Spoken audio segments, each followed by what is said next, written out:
Books that speak में आप सभी का स्वागत है। छोटी सी केसर को गाना बहुत पसंद था। उसने कभी नहीं सोचा था कि एक दिन उसकी आवाज़ कई आकाशगंगाओं से भी आगे पहुंचेगी। चलिए चलते हैं मशहूर गायिका केसरबाई केरकर के संगीत के अनोखे सफ़र पर। सुनते हैं कहानी एक धुन अंतरिक्ष में। Original story a song in space, Kesarbai Kerkar, by Pratham books. कहानी लिखी है नेहा सिंह। चित्रांकन शुभश्री माथुर। हिंदी में अनुवाद नेहा सिंह। कहानी सुना रही है आसावरी दोषी। बच्चों, कहानी के अंत में आपके लिए एक सवाल ज़रूर होगा और मैं आपके जवाब का इंतज़ार करूंगी।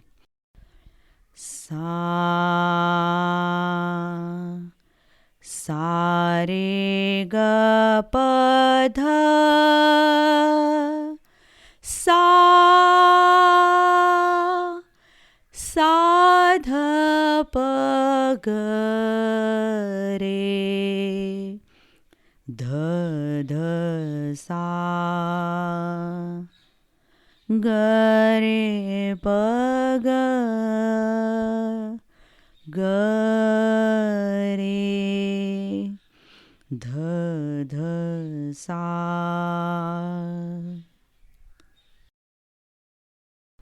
छोटी सी केसर दिन रात गाती रहती थी।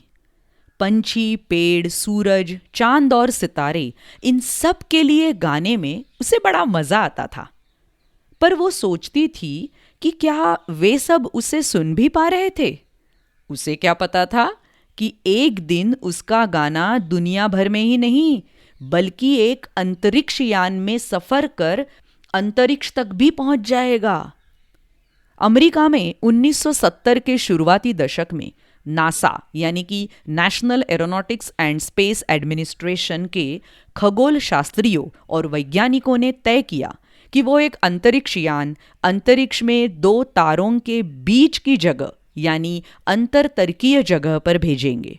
ये जगह हमारे सौरमंडल से भी कहीं आगे है। इस अंतरिक्ष यान का नाम वॉयेजर रखा गया। खगोल शास्त्री और वैज्ञानिक कार्ल सेगन ने अपने साथियों से पूछा, क्या हो अगर हमारा वॉयेजर किसी दूसरे ग्रह के प्राणी से टकरा जाए?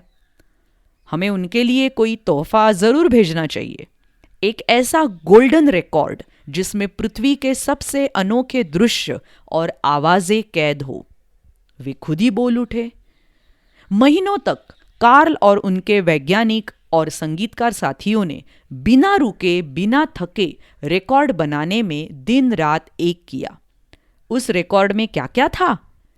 बहती हवा की आवाज, बारिश की टिप टिप, बादलों की उमड़ घुमड़, 55 भाषाओं में अभिवादन, कदमों की आहटें, हंसी के ठहाके, व्हेल की सीटी, बच्चों की किलकारियां, पंछियों का चहचहाना, कुत्तों का भौंकना, बिल्लियों की म्याऊ और संगीत दुनिया भर के 30 अलग अलग कलाकारों का। संगीत प्रेमी रॉबर्ट ई ब्राउन ने कार्ल को हिंदुस्तान की एक नायाब आवाज के बारे में बताया। उनका नाम केसरबाई केरकर है और उनकी आवाज रूहानी, रॉबर्ट ने कहा। पर अफसोस कि केसर ने 1965 में ही सार्वजनिक गायन छोड़ दिया था। उनके कार्यक्रमों में तो फोटोग्राफी, रिकॉर्डिंग, माइक और यहाँ तक कि खांसने तक की भी मनाही थी। अब जिस गायिका को रिकॉर्डिंग से ही परहेज हो, उनका गाना मिल पाना तो नामुमकिन सा लग रहा था। पर रिकॉर्ड के निर्माता एंड्रियान इतनी आसानी से हार कहाँ मानने वाली थी। एन के समूह ने केसर की आवाज के लिए गाने की सभी दुकानें छान मारी, संगीत प्रेमियों और संगीत बनाने वाली कंपनियों से गुहार लगाई। आखिर न्यूयॉर्क में उन्हें केसरबाई केरकर का धूल में सना एक रिकॉर्ड मिल ही गया, वो भी एक हिंदुस्तानी किराने की दुकान के गोदाम में। गोल्डन रिकॉर्ड 1977 में बनकर तैयार हो गया। इसमें हिंदुस्तान से केवल एक बंदिश थी, जात कहाँ हो अकेली ओ गोरी।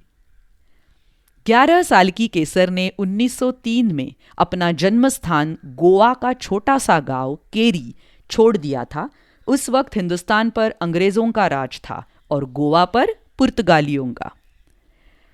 एक अच्छे गुरु की तलाश में वो अपनी माँ के साथ जगह जगह फिरती रही। इस तलाश में वो पहुंची मुंबई, जिसे तब बॉम्बे कहते थे, जहां बहुत से संगीतकार रहते थे।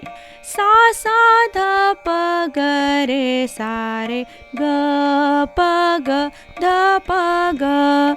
जल्द ही वो जयपुर अतरौली घराने के उस्ताद अलादिया खां से तालीम लेने लगी। वो उन्हें दिन में 16-16 घंटे संगीत सिखाते थे। उस्ताद जी इससे पहले कभी लड़कियों को संगीत नहीं सिखाते थे, पर केसर को गाते सुन उन्होंने अपना दस्तूर बदल दिया। केसर ने तय किया कि वो शास्त्रीय संगीत के सबसे मुश्किल रूप ख्याल गायिका बनेगी। उस वक्त तक केवल पुरुष ही दर्शकों के सामने ख्याल गाया करते थे, यानी कि ख्याल। उस वक्त के शास्त्रीय गायन के सारे नियम केसर ने तोड़ दिए थे। वो महफिलों कार्यक्रमों में बैठकर गाती थी, वो भी पालथी मारकर। उस समय गायिकाओं का पालथी मारकर गाना बुरा माना जाता था, पर केसर का कहना था कि ऐसे बैठकर गाने से उन्हें अपनी सांस पर ज्यादा नियंत्रण मिलता था। उन्होंने महलों में गाया, बैठकों में गाया, बगीचों में गाया और संगीत समारोह में गाया। केसर कभी पहले से ही नहीं बताती थी कि आज वो कौन सा राग गाने वाली है।